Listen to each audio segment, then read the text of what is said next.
Good evening. Yeah, I didn't run today because my foot is sore and it's healing, so I have to do the ground swimming. Okay, so ground swimming. Oh,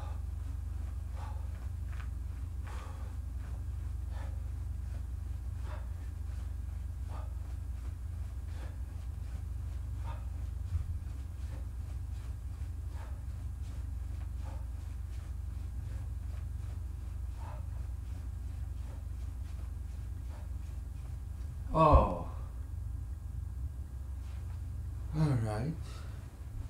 Ah,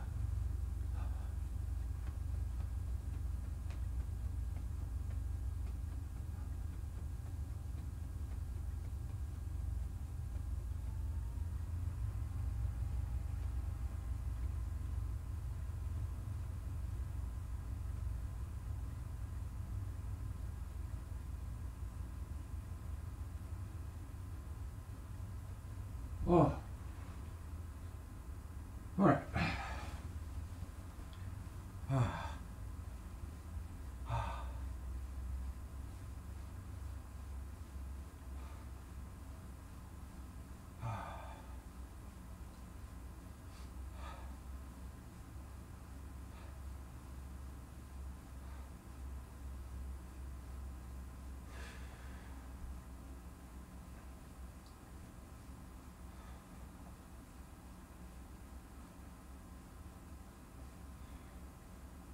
That's good.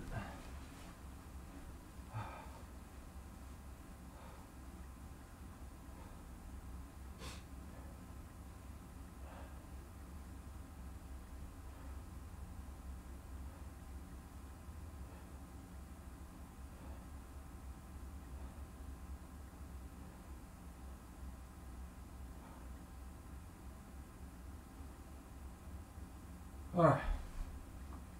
Okay, next round. Whew.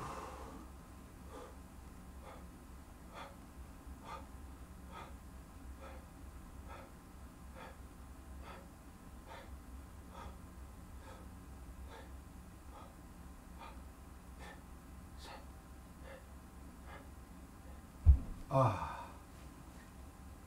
Whew.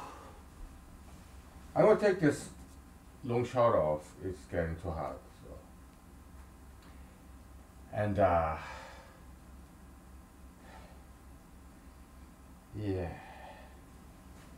Okay. Let's continue.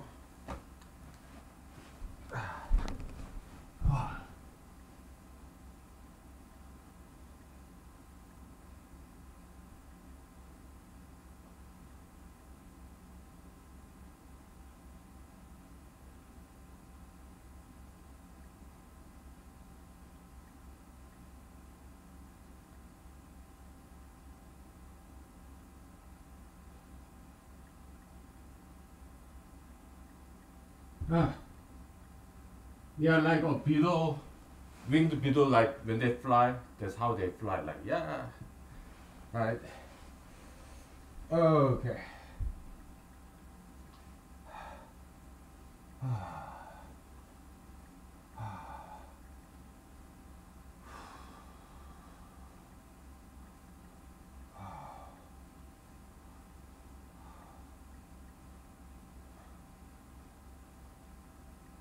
Oh, it feels good. Ooh. Ho, ho, ho. Ah.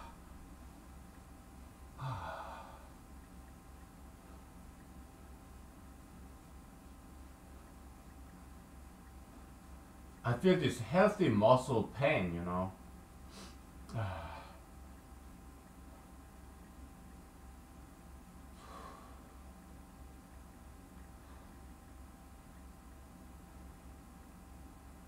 Yeah, you know, American English, there's, I mean, some singer sang about it. It hurts so good, you know. Yeah, my friends told me that phrase. So I have no idea what it meant, but I guess that's what it means. Just healthy pain in muscle. Okay.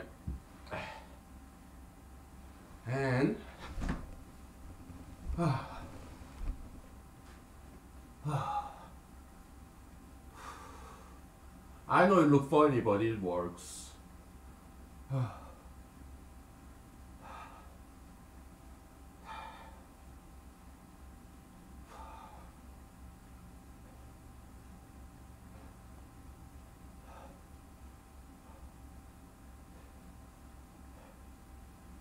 Wow. Yeah, I'm doing this because I have this, every now and then I have this plantar fasciitis, on the bottom of my soul.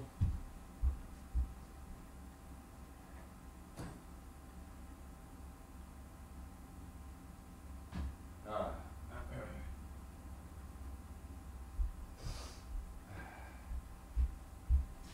yeah. Every now and then it hurts on my foot, so I cannot run when it happens. So I have to swim on the ground.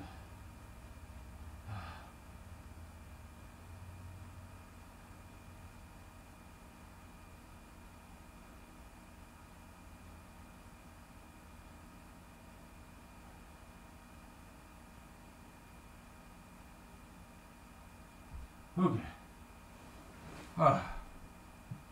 Now.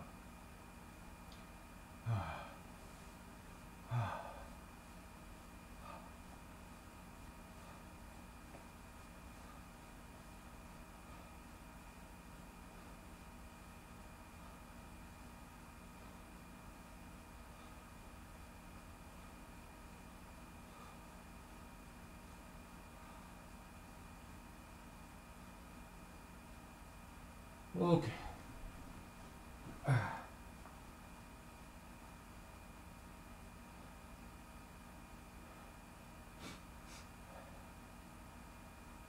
Whew.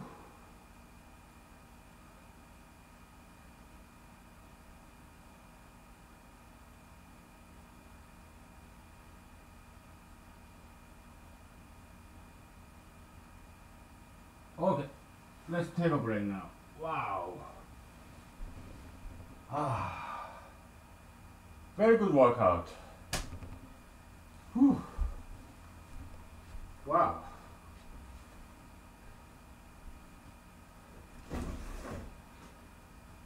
We'll take 5 minutes, okay?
Well, happy Friday, everybody. Happy Friday. Finally, the week is over, and I had very long week, so oh yeah.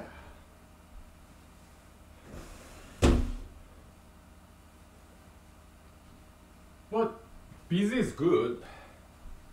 Busy, busy. Yeah, busy is good. It makes the time go faster, right? So.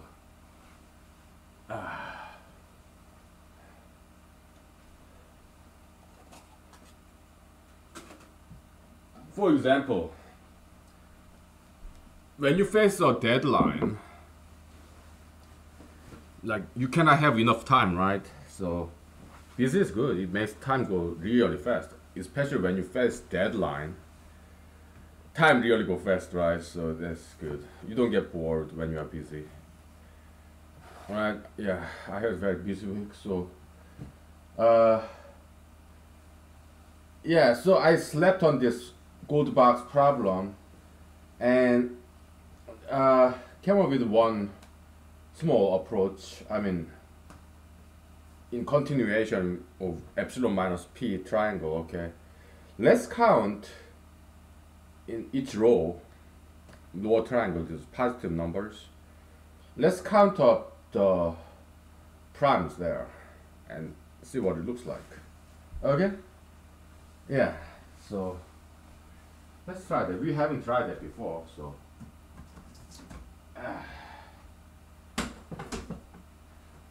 This gold box problem has not been solved for 250 years. Okay? So for us, it's been less than 2 months. Okay? So we have to be patient, alright? So, and I have to be patient. Because patience is now one of my virtues. If I have any. Let me put on my orange shirt.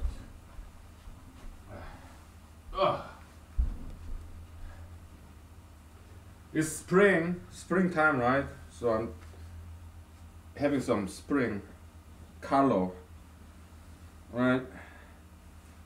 Well, I put orange on in the middle of winter anyway, but still. Let's count the number of primes and put it as an orange, okay? So each row.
All right. Okay. So for Goldbach co- conjecture to be true, each row should contain at least one prime number. But it seems it goes like this: 1, 2, 3, 4, 3, 4, 5, 4, 6, 6, 5, 8, 5, 4, 7, 6, 7, 8, 5, 6, 10, 8, 7, 12. So it goes up and down, but it seems to be increasing. Okay. What are we talking about? The number of ways to express this even number, 48, for example, as summation of two primes. Okay? Kinda, okay? Well, actually, it's kind of half of that, isn't it? Yeah, sorry. Yeah, so number of ways to express primes is about half of this.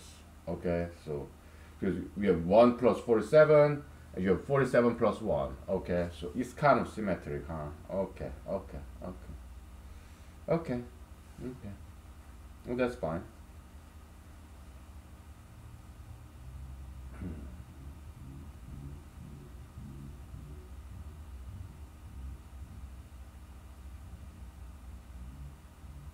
Hmm.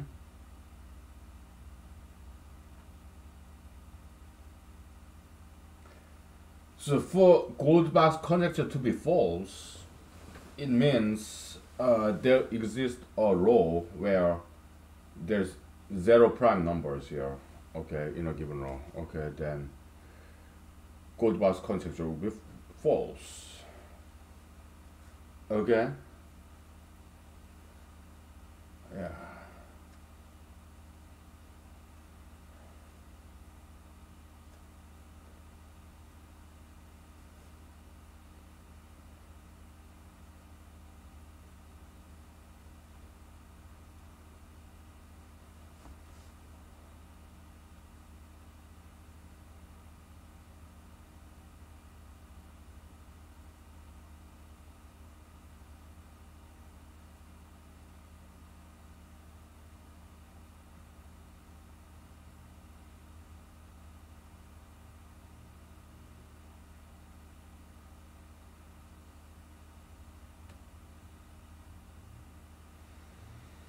Hmm.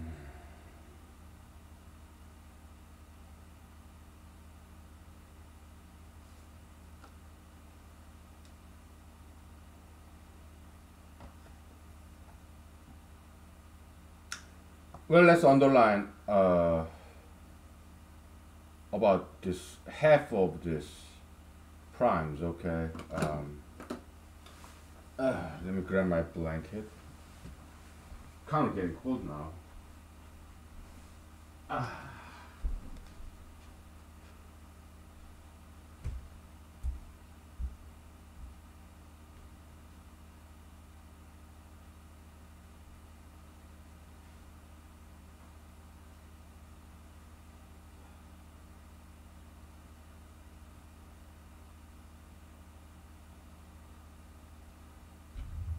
There.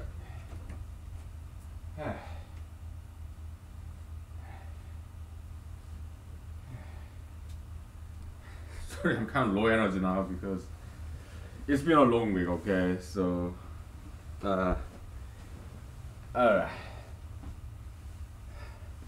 we use light green. So we have 6 of them, and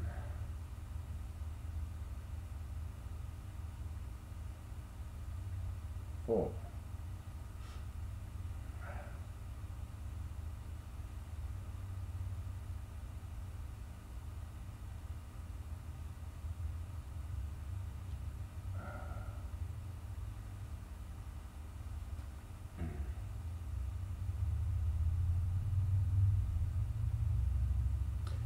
So it's half of this ceiling. That's what it seems.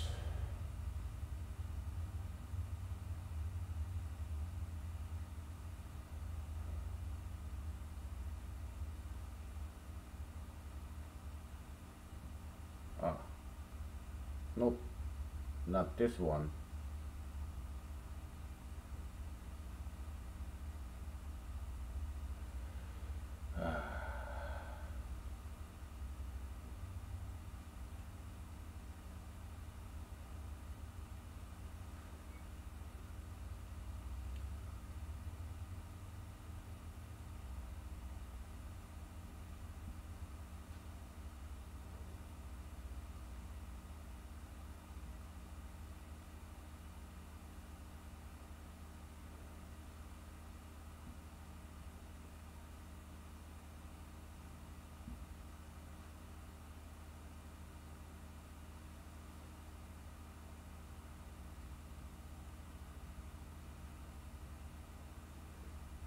Oops.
Oh well. Yeah. 1 divided by 2, 0.5. Ceiling of that, 1. Good. Okay.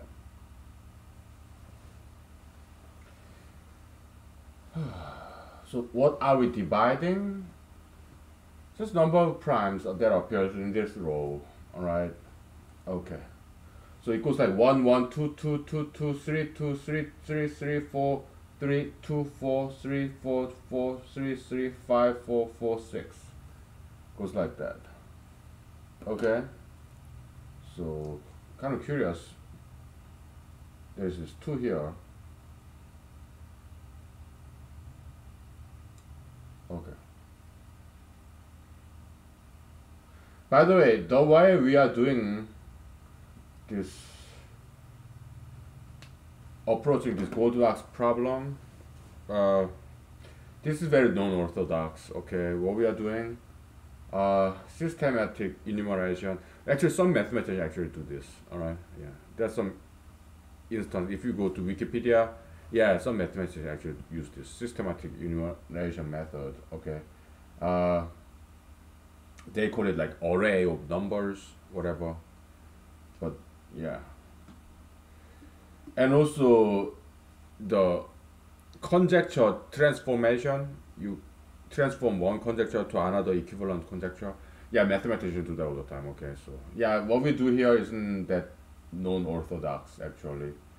It's just that it's legit. It's just that we don't use calculus, those higher mathematics. Why? Because I don't want to do it. It's too much mathematics. So, okay.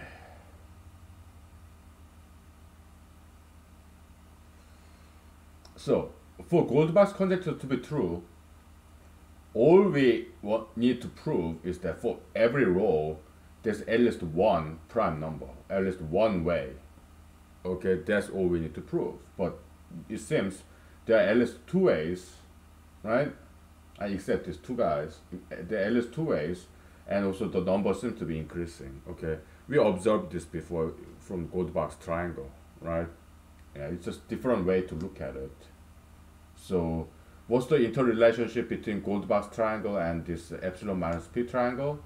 It's this, okay? uh, what we have here in epsilon minus p triangle or matrix is that we have this horizontal line as consecutive primes, sequence of primes, okay? And horizontal line, we have consecutive integers, even integers, okay? And then what falls in between, inside of this triangle, is a prime number or odd composites, okay? Yeah. As opposed to in Goldbach's triangle, we have horizontal line, sequence of primes, vertical line also sequence of primes, and then we add two primes to come up with even numbers, okay? So it's like moving all these primes, push it away to the y-axis, and then bring it in, bring all those even numbers inside of the matrix. So it's like swapping places, switching, changing places, exchanging places between primes and even numbers. Okay, so that's the interrelationship between Goldbach's triangle and epsilon minus p triangle. Okay? Yeah. It's just two different ways of looking at the same thing. Yeah, now we understand more about this. Okay. Let's take a break, okay? So let's take it very nice and slow. It's Friday. Happy Friday, okay? So we have time. There's no rush. There's no rush. We have tonight, tomorrow, and the day after tomorrow. Okay? There's no rush.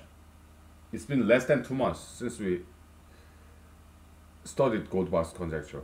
Alright? So time is on our side. Okay? So there's no rush. Let's take it slow. Alright, just take a break and take a deep breath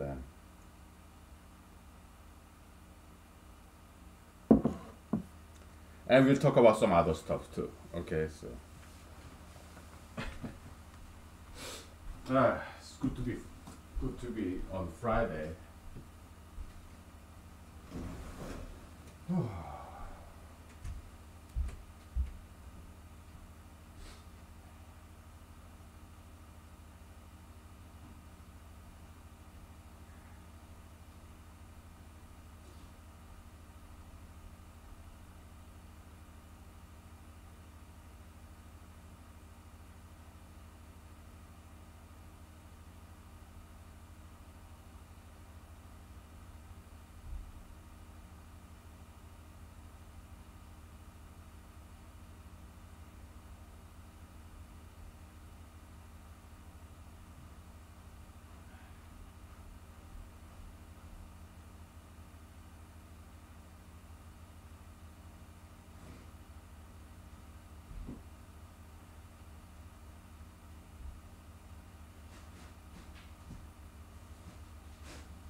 Okay, we're back. You heard a neighborhood dog barking? Uh, yeah, neighborhood dogs that love my yard and they come and poo and I have to clean after them, but I like them. They're cute. So, okay.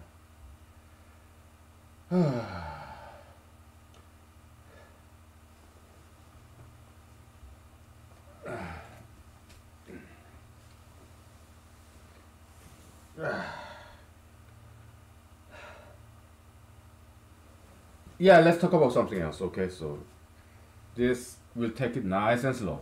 Okay, so that we don't burn out. All right. Yeah. Okay. So again, it shouldn't be very difficult for us to prove this because all we need to prove is for each row there's only at least one prime, but it turns out that there are at least two, and the number keeps increasing. Okay, so at least in our observation. Okay, and we have next the second half of the, I mean, we have another big one, right? We'll finish that. Okay, and see the behaviorism of numbers. Okay, so, but for now, let's just relax. All right. Yeah, we have one more whiteboard full of numbers, right? Yeah, we'll do the same thing there. Okay, next. Oh, yeah. So, what other stories? How about some European fine art? Like, who's your favorite fine artist? East and West, anywhere. Who's your favorite fine artist?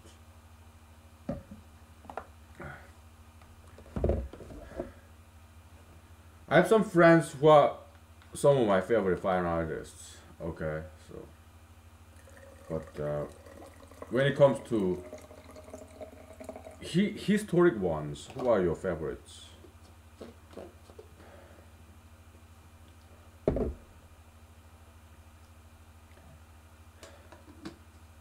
But if you ask me, yeah, Vincent van Gogh, he's one of my favorite of all time.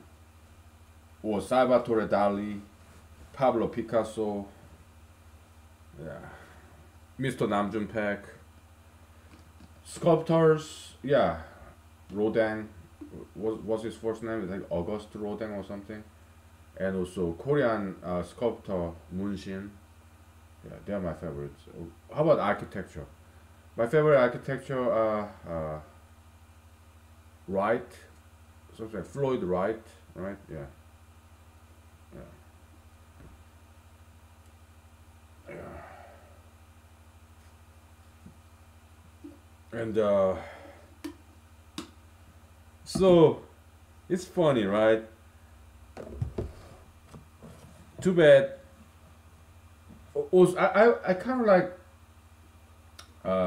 Toulouse-Lautrec as well, but not one of my favorite. But I like him. Uh,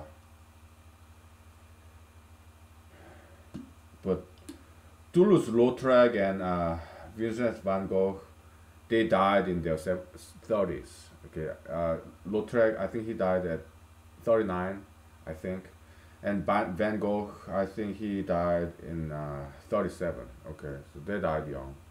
Why?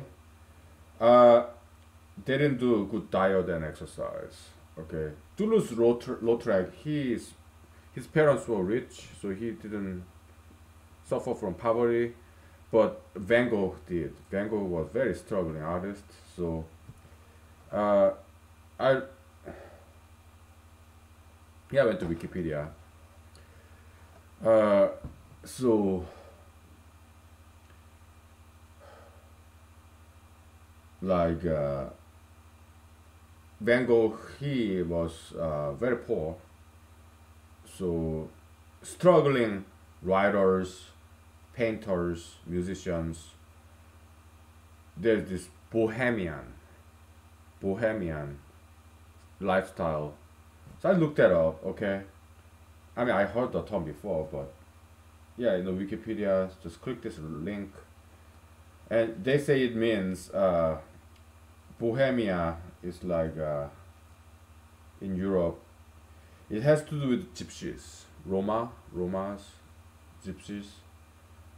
Who are gypsies? They came from India. They're immigrants, European Indians who came from India to Europe, migrants. Okay, so gypsies. So poor, struggling artists, writers, painters, musicians, they lived in this gypsy neighborhood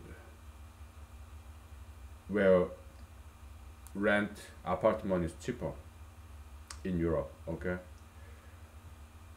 and I had kind of similar experience. Like when I was in law school, I lived in a neighborhood called Ypsilanti. All right, so it was mostly African Americans. Okay, so cheaper rent, right, in Michigan, about 30 minutes from Ann Arbor, which is very expensive, college town. Okay, Ann Arbor is also, I think it's a state capital as well, right? So it's quite expensive there. No, Ann Arbor is not capital of Michigan. What's the capital of Michigan? I have to look it up. Okay, I don't think it's capital. No.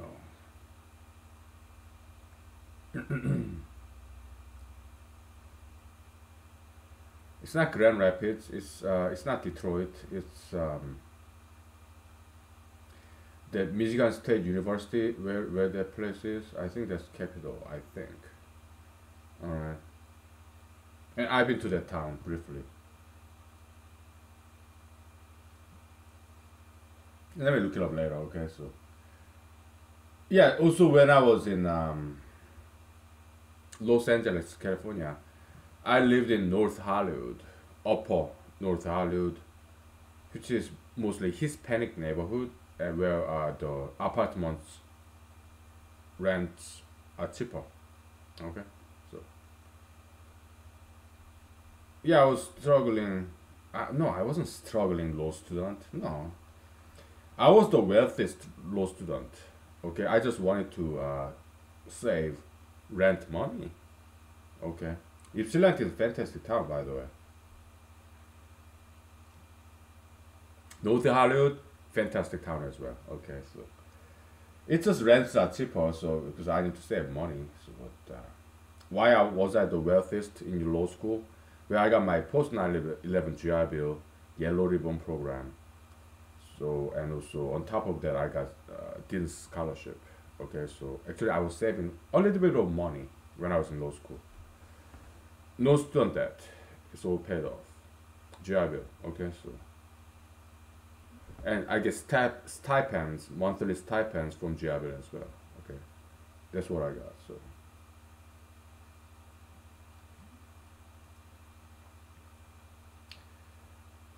yeah, so that's why I was able to go anywhere I want.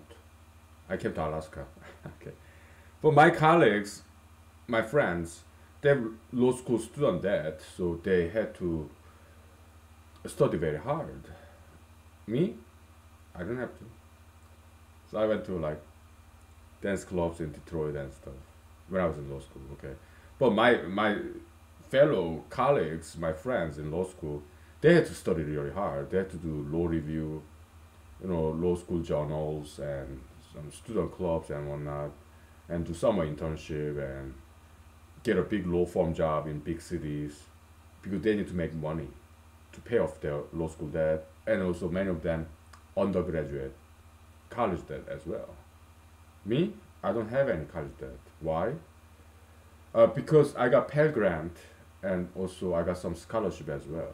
Okay, and also I got in-state tuition as well. Why? Because I worked when I was in Madison, Wisconsin. I worked for at least 1 year when I was not in school. Okay, so kind and generous people in Madison, Wisconsin, they let me do the in-state tuition. Why? I got my Wisconsin driver's license, and which was very difficult for me to get. Why? I had stick shift. That was my first car, Geo Tracker. So I would just fail and fail and fail in the driving test. So finally, some of my Korean American friends uh, let me use his automatic shift car.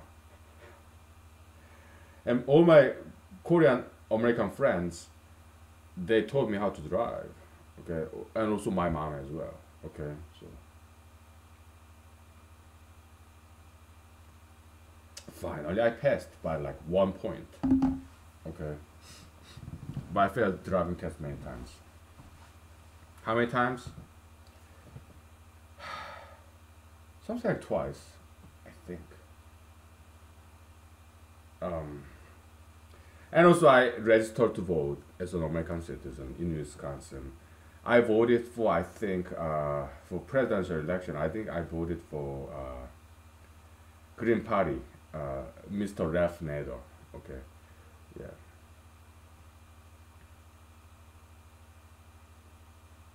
Why? Because it was the very first time. I think it was. What year was that? 2004? No,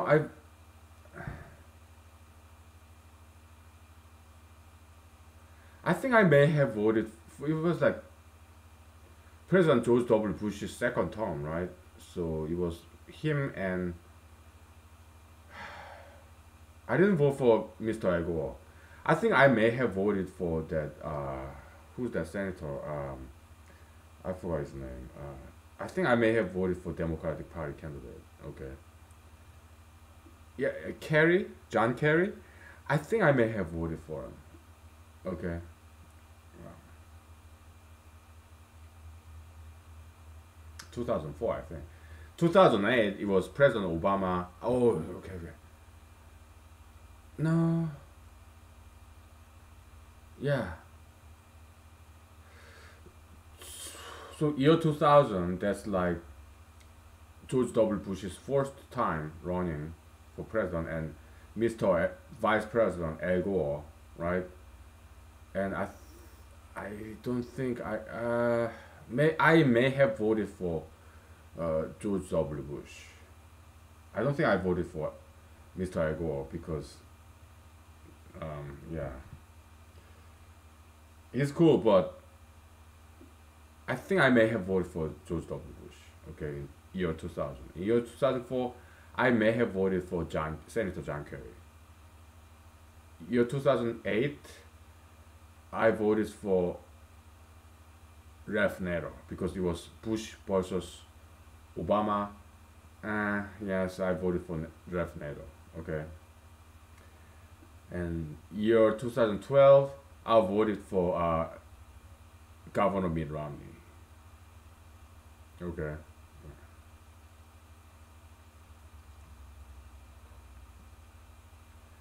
I mean, later on in different states. Okay.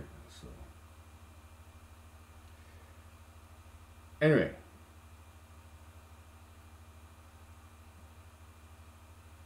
yeah. I also when I was in undergrad, yeah, some tuition, yeah, my parents paid some of my tuition. Okay, it's a combination of Pell Grant, my parents' support, and also some scholarship. Okay, so all my student debts are paid off. So that's why I was able to come to Alaska by my own choice, as opposed to having to work in a big city. I mean, my friends, they love big cities, so they have no complaints living in a big city, working for a big law firm. And it's fun to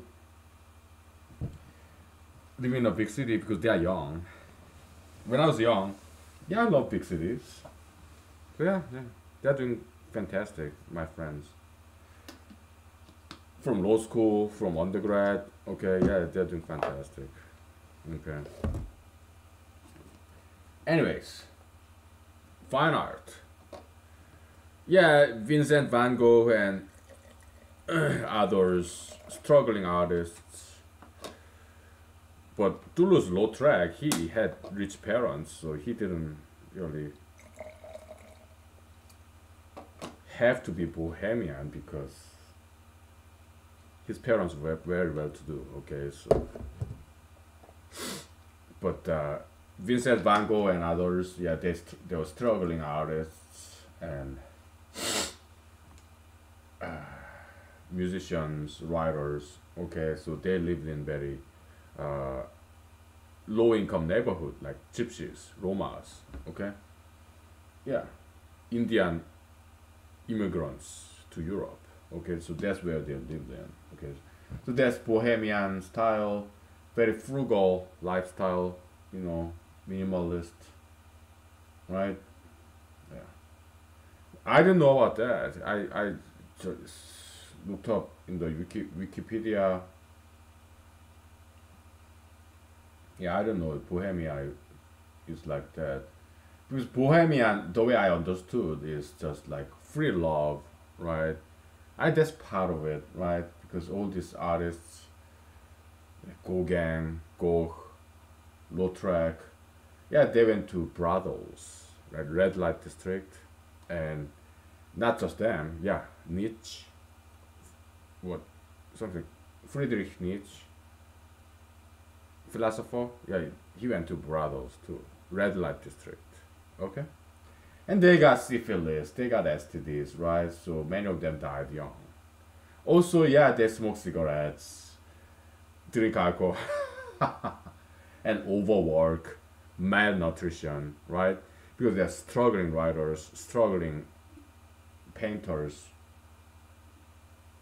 musicians, like Mozart. He was poor, okay? They worked so hard, making music, writing novels, painting, paintings. They worked, overworked, and they smoked a lot. They drank a lot, and they went to brothels, so they got STDs, and they were poor, so very malnutrition, malnourished, and they had no time to exercise because they worked so hard, and they paint, write novels, make music. Didn't quite sell very well in their time. Okay, so many of them died so young, like Mozart, Lautrec, Gogh, right? But me, I don't overwork. Yeah, I have full time job. This I do it for fun and I do it very slowly, right? And also some mathematicians died very young too. Yeah, Abel Galois. Why? They overworked. They were poor, malnourished, and they overworked. They were poor, overworked, malnourished. Okay, but I don't overwork. I do exercise, and I eat. I eat healthy. I eat more than 3 times a day. Okay, I eat fruits, vegetables, beans, lean meat. I eat well, and I exercise. How many times a day? At least twice a day. Before I go to work and during the lunchtime. Sometimes after I come back from work. Okay, during the lunchtime today, I did push-ups and sit-ups in a park. Okay, it's just that I cannot run nowadays because plantar fasciitis, this sole of my left foot, is sore. All right, it happens every once in a while. Okay, when that happens, I cannot run. Okay, so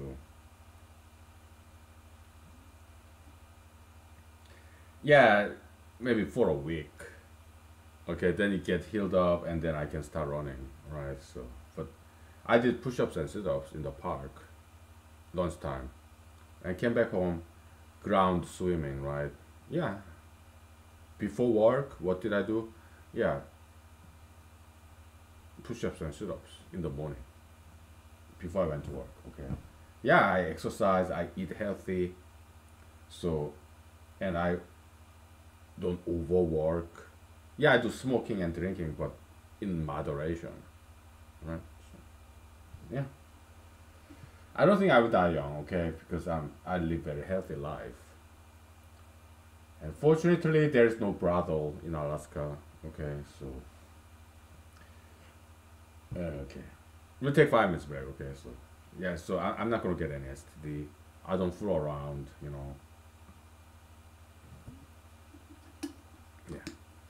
Yeah. Okay, let's take 5 minutes. Okay.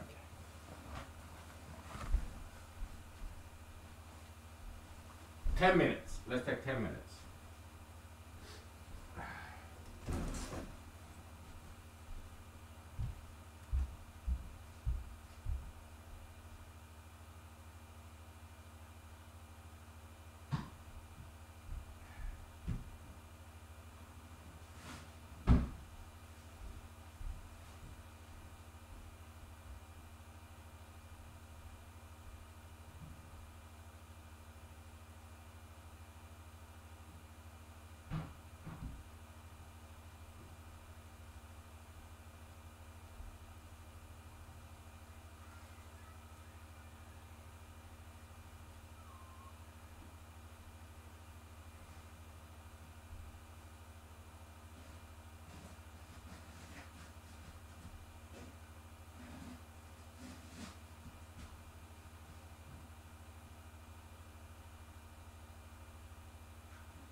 Yeah, sorry for the long break. I was picking up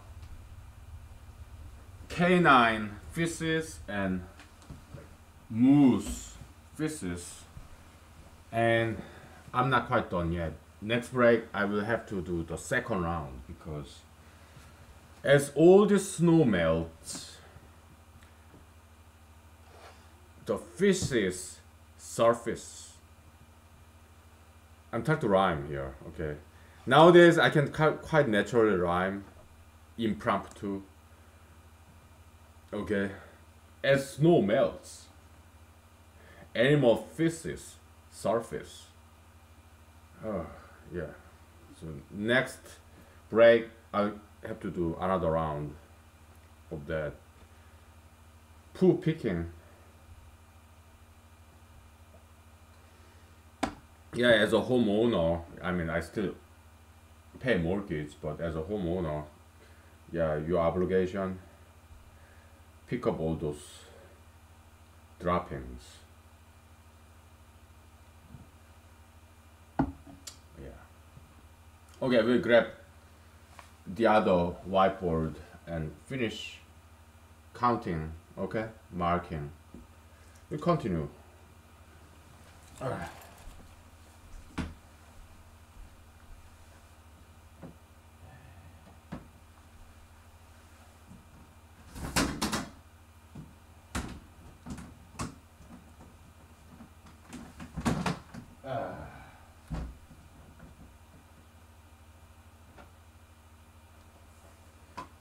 Yep, I found it.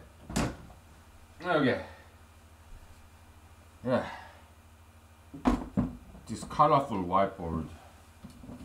Just a continuation from the previous one, okay? So, but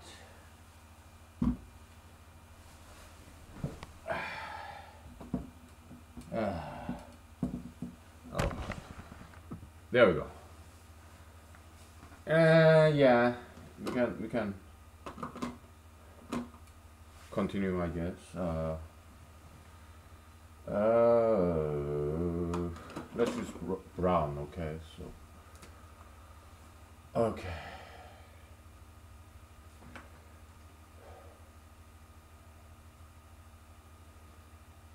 So it's 48, so half of that, 24. Primes less than 24. 1, 2, 3, 4, 5, 6.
Yeah, made a mistake.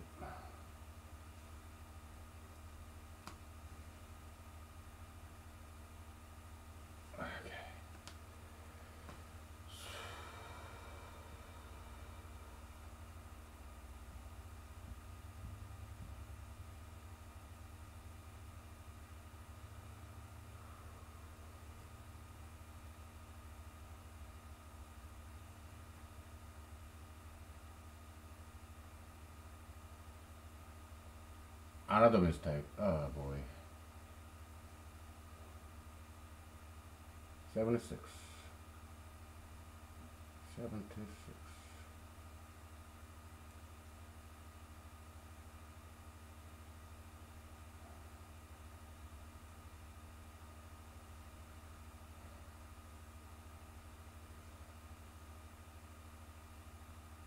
Man, I made so many mistakes here. Oh,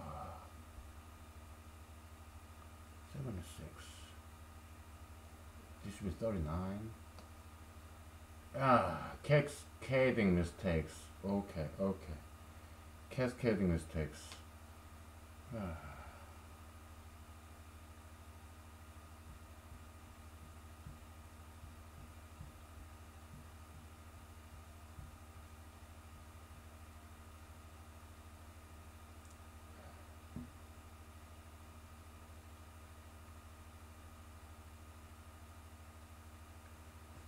I.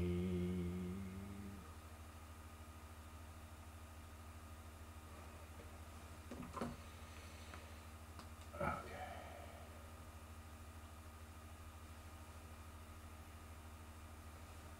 Huh. Wait a minute.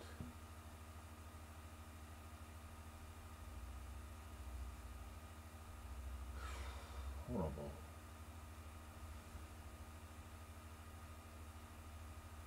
Ah, right there.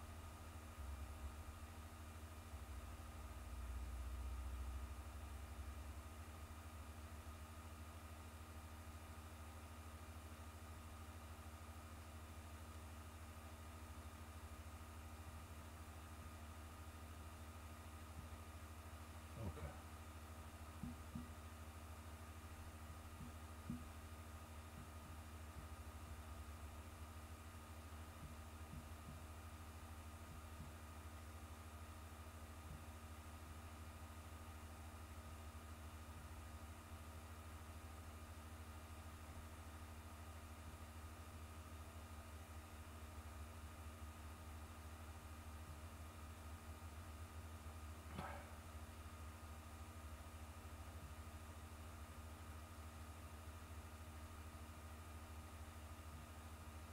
Okay. Ah, boy.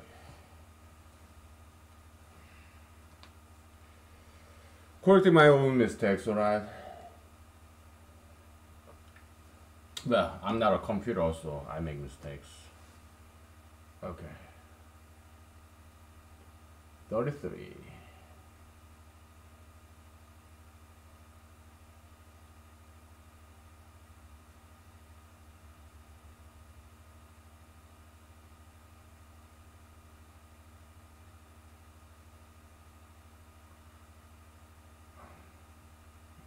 34. 35.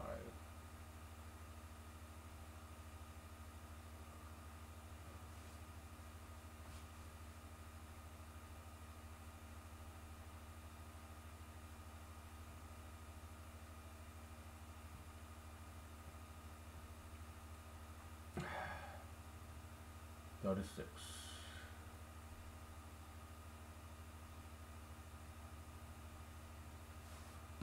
37. Okay. Now we're back on track. Okay. 38.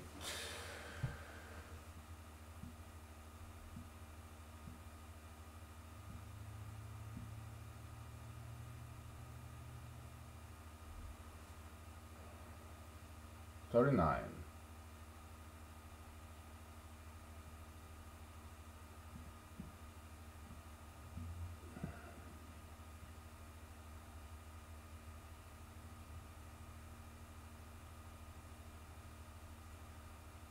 40.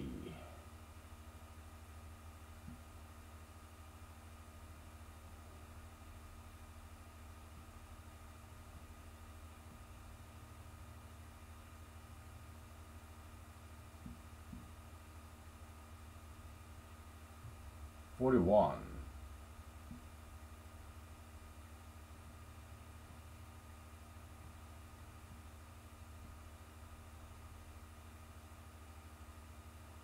42.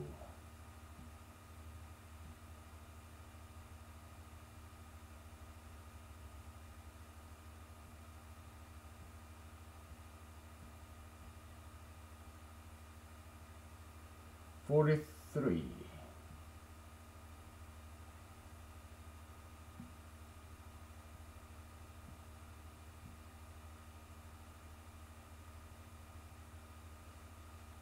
44.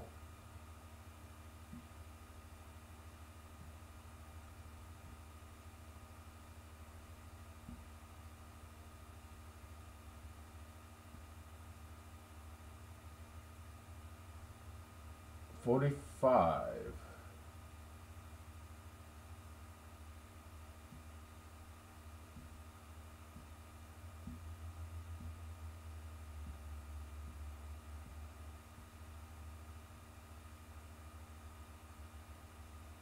46.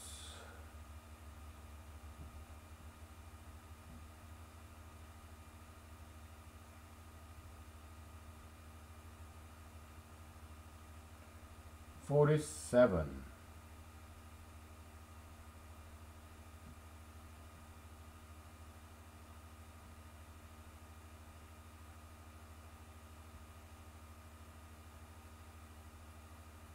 48.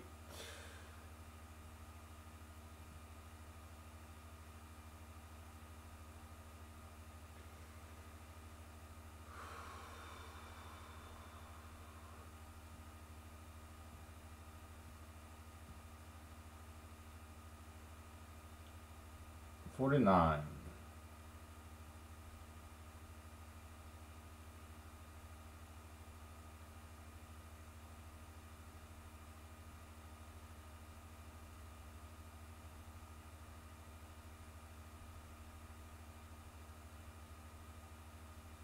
50.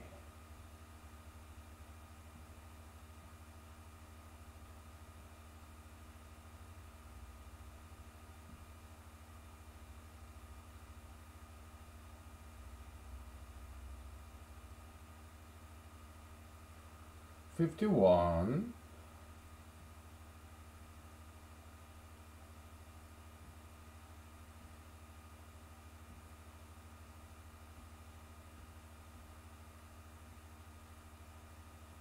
52.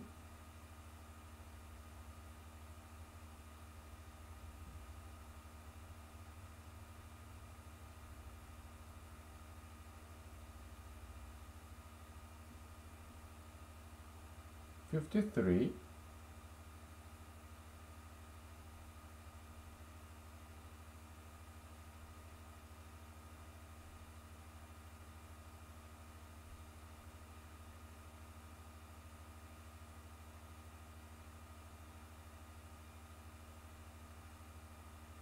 54.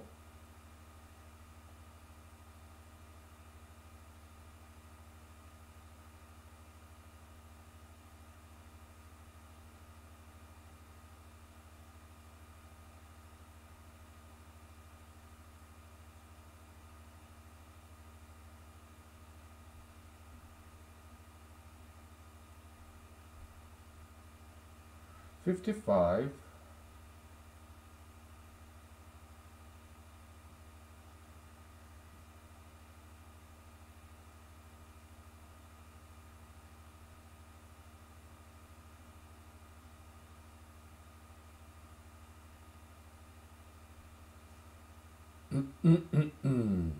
56.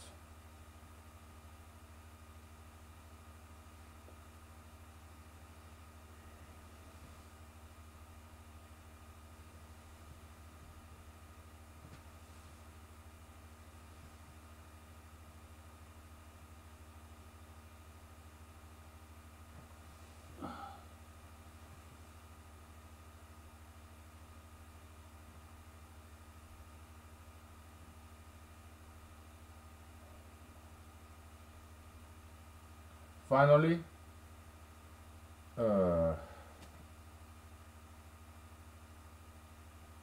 57.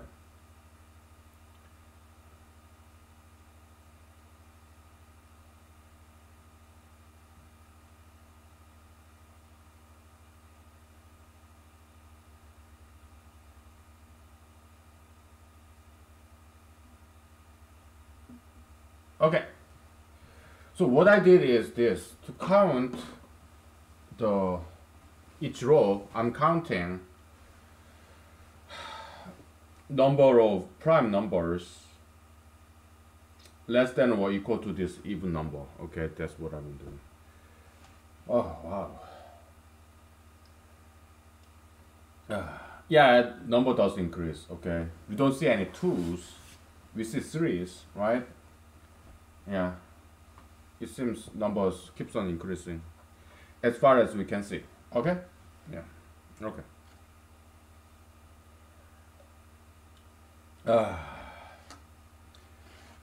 We'll take like 5 to 10 minutes break. I will keep picking up the animal feces in my backyard, front yard, side yards. Okay, and then we'll think about this.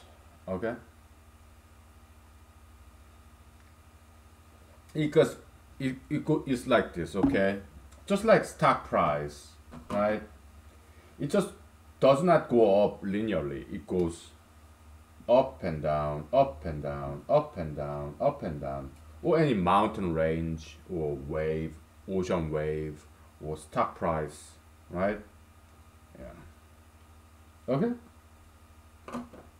64364 634 745 635 766 855 955 647 957 879 10. Up and down, but in general it goes up. There's some fluctuation, but you don't see any twos. Previous book we saw a lot of twos, right? So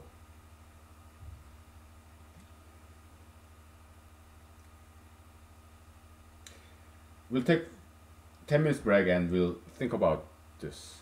Okay?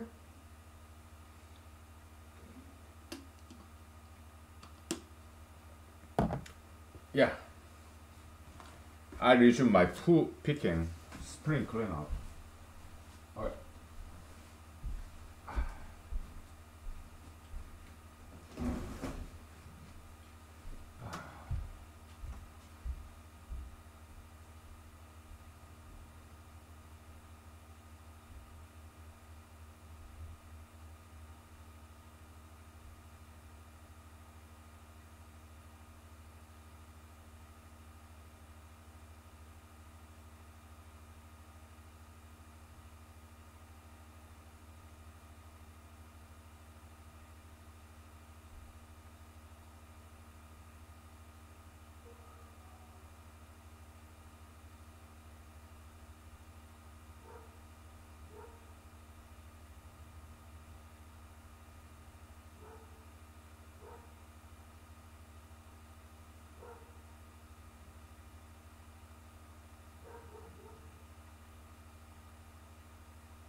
Poop picking day. Poop picking day. Oh my goodness.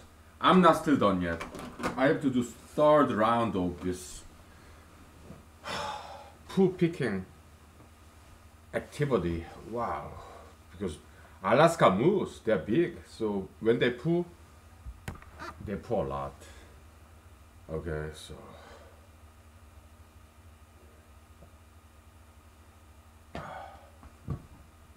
yeah, oh, this is my poop picking hands. I wore gloves, latex gloves, okay? Not to be confused with latex, okay?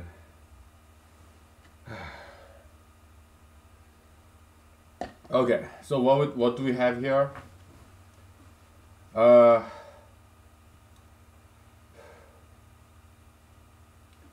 Okay, so the number of ways to express an even integer as a summation of two primes increases. Alright? That's our observation, okay? To prove Goldbach's conjecture, we just need to prove there is at least one way to express even number as summation of two primes, okay? But it seems the number of ways to express even number with summation of two primes, it keeps on increasing, okay? So this is a stronger Goldbach's conjecture, okay?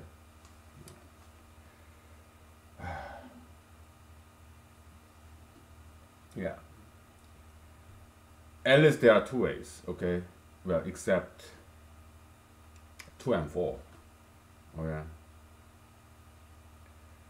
I mean, yeah, in our convention, okay? So 4, yeah, 1 plus 3 or 2 plus 2, but we don't care about 2, okay? So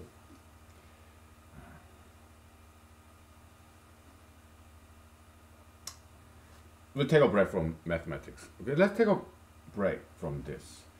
So when I was picking pools, you know, I kind of daydreamed, fantasized. So let's say, just daydreaming, fantasizing, acting alert. We are acting, okay? It's just writing a novel, all right?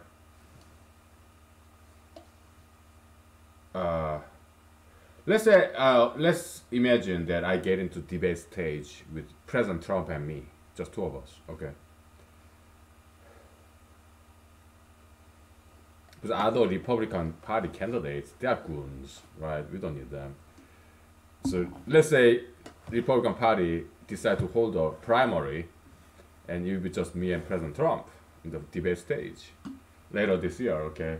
During the summer or something. We are writing a novel, we are acting a play, a movie, short film, okay? So President Trump would say, hey, that guy, that he's not proven. He's unproven, he's too risky. He cannot be the president. He's too unproven. And my response would be that, Mr. President, hey, Mr. President, I proved Goldbach's conjecture. What more proof do you need? What more proof do I need to do? I proved Goldbach's conjecture by myself and single-handedly, and the problem that's not been solved for 250 years. I proved it in 2 months.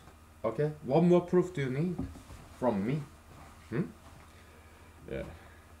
Well, but your help, my friends' help, their encouragement, my family, their support, moral support, your support, yeah, we are working on this together, okay? So it won't be just me, okay? FYI, okay. So let's talk about fine art, okay? Yeah,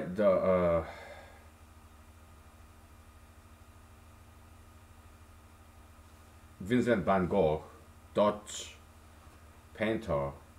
I've been to his museum in Netherlands. Okay, so yeah, it was I saw his painting. It was beautiful and so alive and so vivid. this coloring, like yellow and blue, is he's one of my favorite all time. Okay. Centuries after, this oil painting, this vivid color, still comes as a shock, right? Oh, it was beautiful. But he died from suicide. Okay, self-inflicted gunshot. Okay. Uh, so some psychiatrists think that he has some mental illness. Okay, maybe. Okay, but the thing is this. Okay, mental illness, they define this behaviorism of some people. That's quite common behaviorism, like delusion of grandeur, delusion of grandeur, delusion of persecution. Okay, or whatever delusion. Okay, so but we all have that, right? We may not be pathological cases, but I mean it's not abnormal to have that every now and then. Paranoia, okay. But so labeled they have this list of mental illness for Mr. Vincent van Gogh, and I don't think that's quite accurate to look at him like that. Why? We, some people think Mr. Van Gogh was schizophrenic because he had all these dots in the background, like this obsession with dots, minute details, schizophrenia. I don't think so because Mr. Vincent van Gogh he studied fine art back then in his time. There's this pointillism, something like that. Okay, so you have this a lot of yellow dots and red dots mixed together. From far away, it looks like orange. Okay, it's very scientific, and fine art is so it was a common technique back then. Okay, so he adopted that technique. Okay, so I don't think that was product of mental illness. I don't think so. Okay. And the definition of mental illness, yeah, it could be useful because it's a common pattern, recurring pattern over many population, many people. Okay, so yeah, I think it's useful to have those mental illness definition, but it doesn't quite explain anything. Why? Because it's all man-made definition. So if somebody fits into the category of mental illness, it doesn't explain anything because it's man-made definition. This person just happened to belong to this group of people who exhibits common questionable behavior.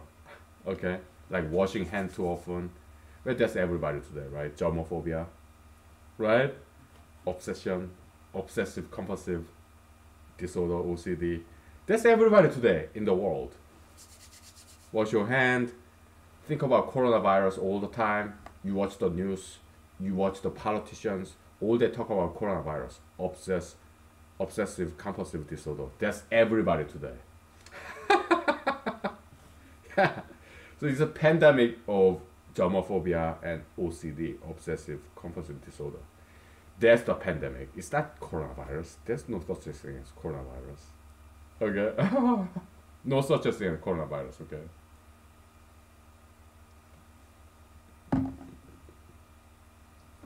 Alright? So. Boy. Okay. I took enough break from poo picking. Let me get back to that, okay? And we'll take 10 minutes break and then we'll talk about whatever. It's Friday, okay? It's my Friday too, alright? So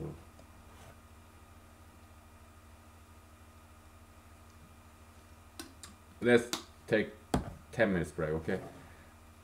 Yeah, I gotta get back to yard and yard work, spring cleanup, poo picking. I'm facing the feces with my latex glove and plastic bag. Whew. Alright, let's take 10 minutes, okay? Okay.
Okay.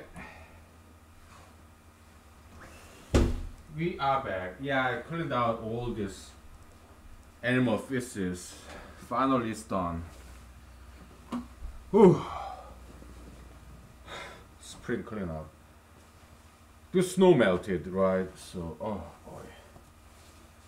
So, yeah, there are a lot of problems in psychology, okay? Well, I guess, yeah, psychology, uh, I from friends who major in psychology, okay? So I know they learn a lot about statistics because they have to, right? They do surveys.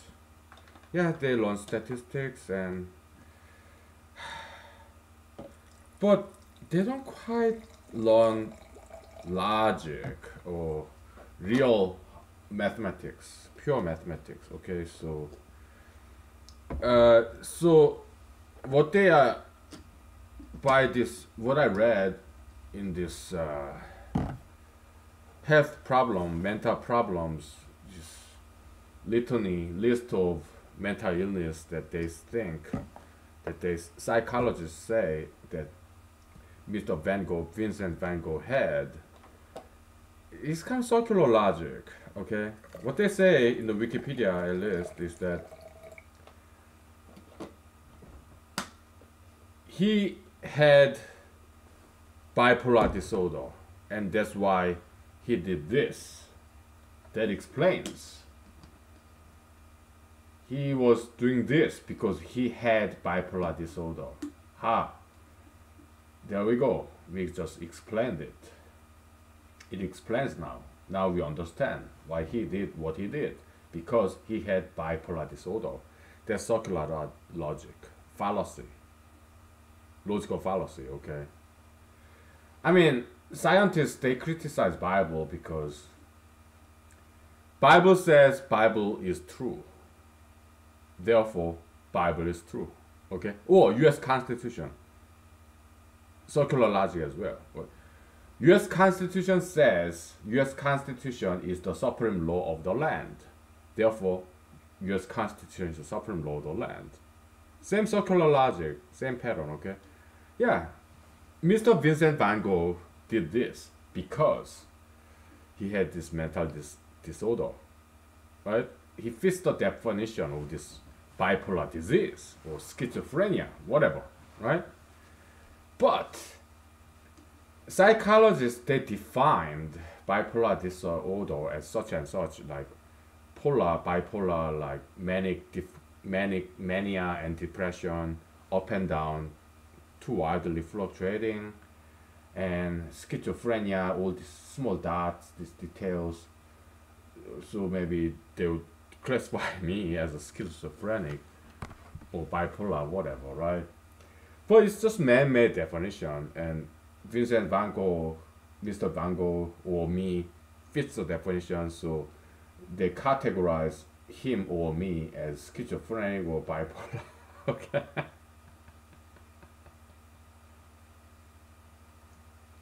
So they say this guy exhibits symptom of schizophrenia and bipolar disorder. Therefore, he is bipolar and schizophrenia.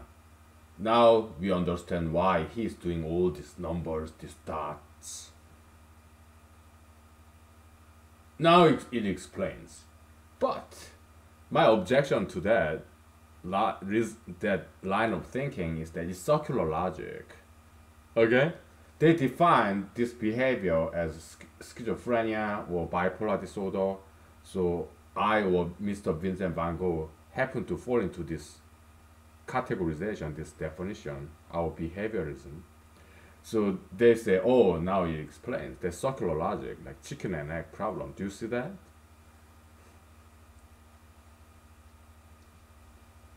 Yeah. I mean, there's some saying that says like insanity and genius is just one sheet of paper difference. But I have to object to that too, because insanity is like uncontrolled creativity. Genius is controlled creativity. Okay, so the control and uncontrolled, there's two difference. The big difference is a more polar opposite. Disciplined as opposed to undisciplined. Okay, when Mr. Vincent van Gogh he painted, he used paintbrush and oil painting, oil color. Okay, he did not use his human feces, human waste, in order to paint the wall with that human feces or urine, or he didn't do that. Okay, he used paints, paint brushes, canvas, okay, easel, whatever. Well, how about me? I mean, yeah, this may look crazy, mental case, obsessive compulsive schizophrenia, mental illness. This may look like that. Okay? Yeah, I know what it looks like. I know what it sounds like. Okay? I talk about human salvation. Oh, I'm running for president. Yeah, delusion of grandeur. Okay? Yeah, I can see psychiatrists, psychologists, they can categorize me as mental case. I can see that. Okay? And I appreciate that too, because it's funny, right? It's hilarious. Well, I rather call it ambition. I'm not a genius. I'm not a savior of humanity. But do I want to save humanity? Absolutely. Do I want to see humanity get saved? And do I want to contribute to the salvation of humanity? Yeah. Who doesn't? It's all of us, right? We want to save humanity. Yeah, I even Miss Madonna, she said, yeah, save the world. Right? Yeah. Many singers sing about that. Yeah, let's heal the world, save the world, okay? And we are just doing our little part. We are not saying we are the savior. We just want to play a small part towards salvation of humanity. There's nothing wrong with it. It's a noble goal, right? Yeah. I mean, look at Mr. Jesus. He's thought he's the Son of God. So psychologists, psychiatrists would diagnose him as delusion of grandeur, schizophrenic, whatever, right? Yeah, but Mr. Jesus, maybe he had that mental illness. Who knows? I don't know. Okay.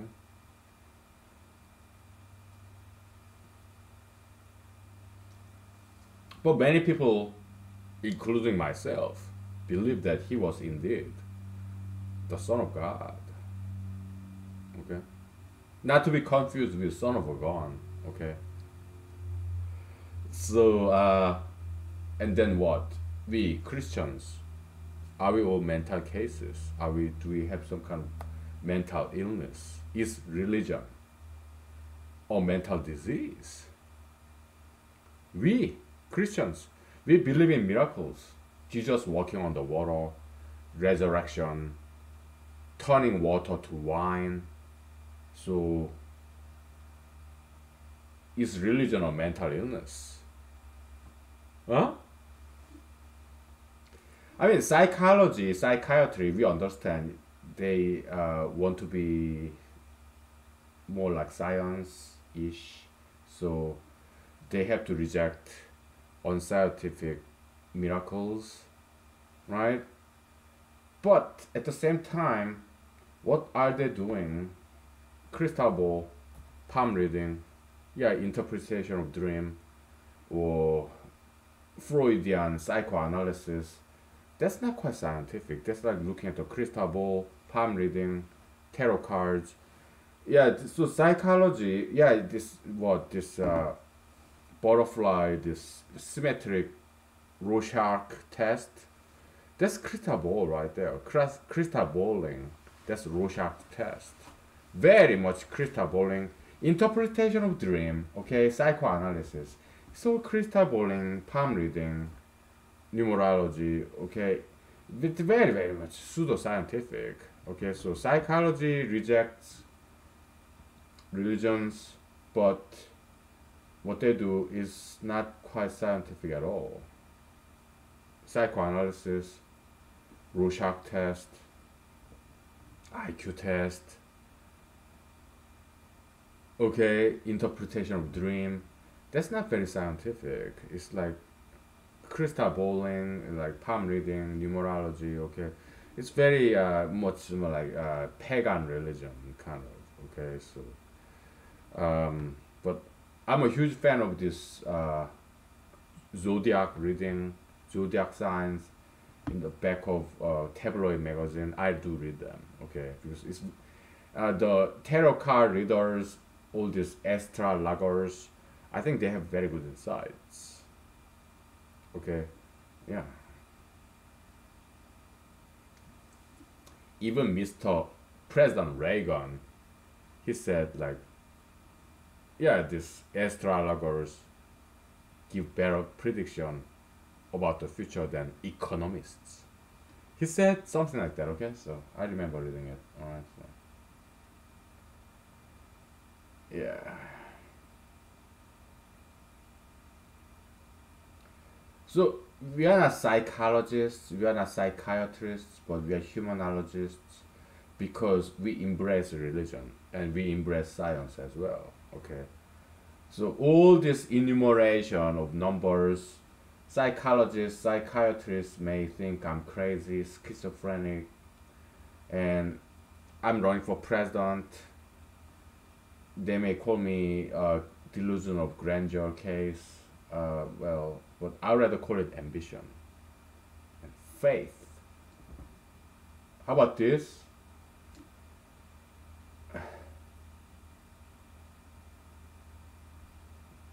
I mean, yeah, I know what it looks like. It looks crazy, right? But it, if you have ever seen ancient Buddhist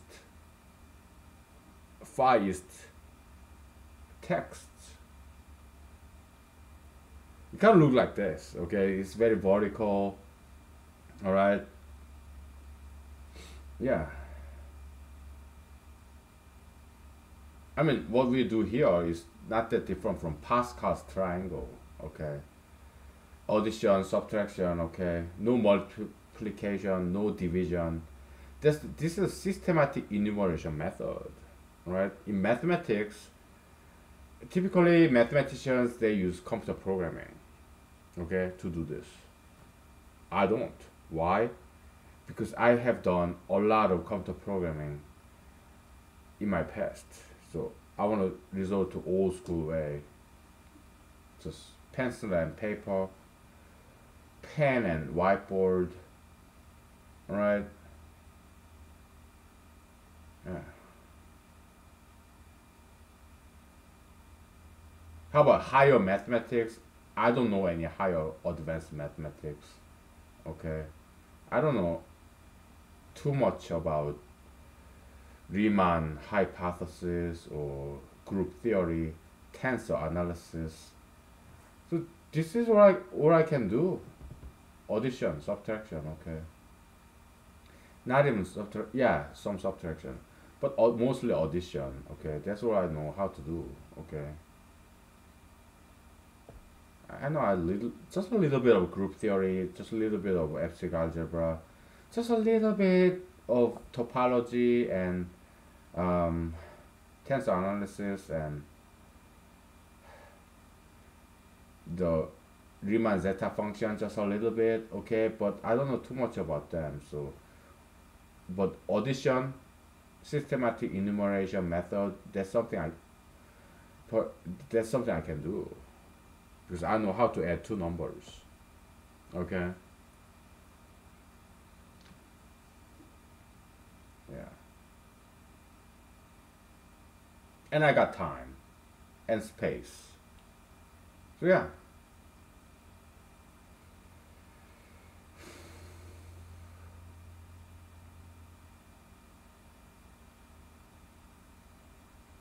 I mean, I'm struggling. We are struggling to prove Goldbach's conjecture. Uh, but of course, I don't know. I don't know. I don't claim to know whether we're gonna ever prove this or not. Whether I'm gonna prove this or not, I don't know. Okay, but I have faith, religious belief. Uh, Perhaps Almighty God in heaven will be kind and generous to give this to us. Perhaps, yes, this weekend. Okay? I hope so. I hope and pray. Do I think that's possible? Yeah, I do think it's possible. But do I know? I don't know.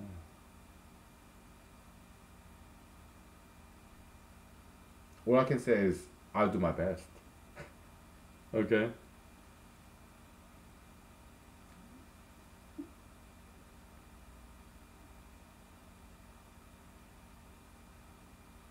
Because I'm only human.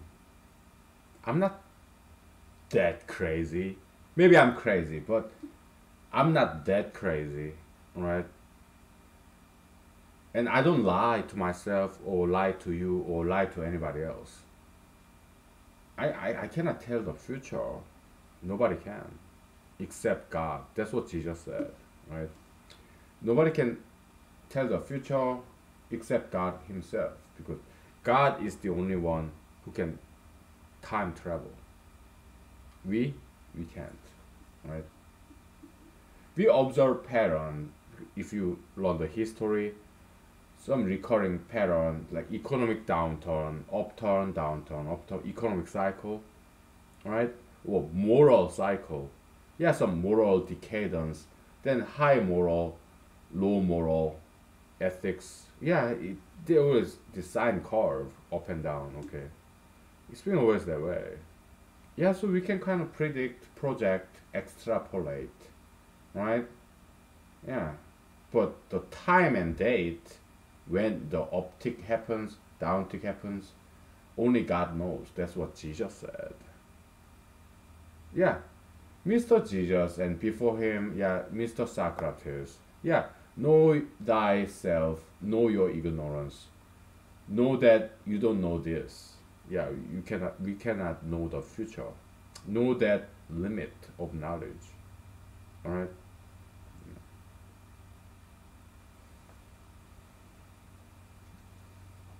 Let's take 5 minutes, okay? Yeah, 'cause I gotta go to bathroom. I gotta go to bathroom, okay? So. Okay. Happy Friday, everybody.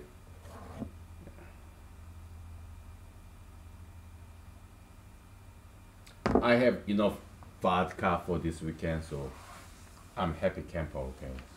There's some English phrase I learned from my friends. Happy camper, okay? All right.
Okay. Right.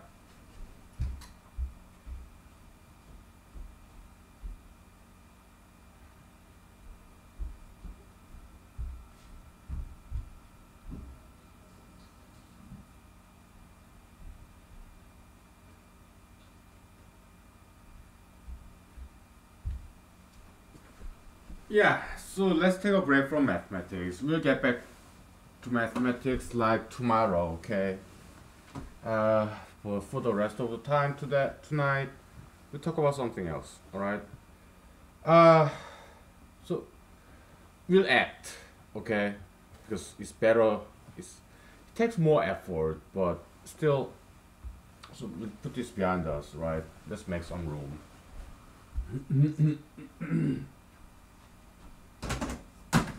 Alright.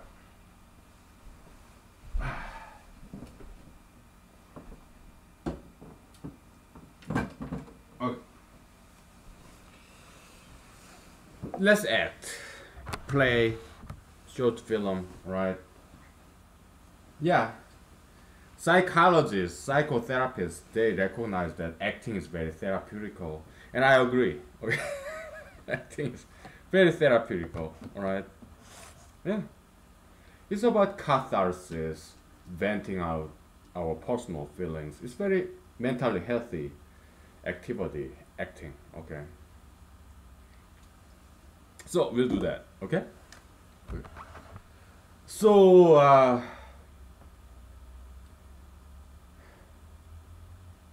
Let's get back to that short film narrative.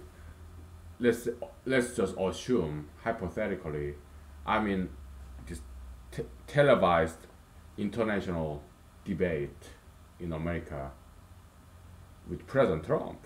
All right. So what I say in the debate stage with President Trump is this: we'll stop and restart, okay? Because I want to save this.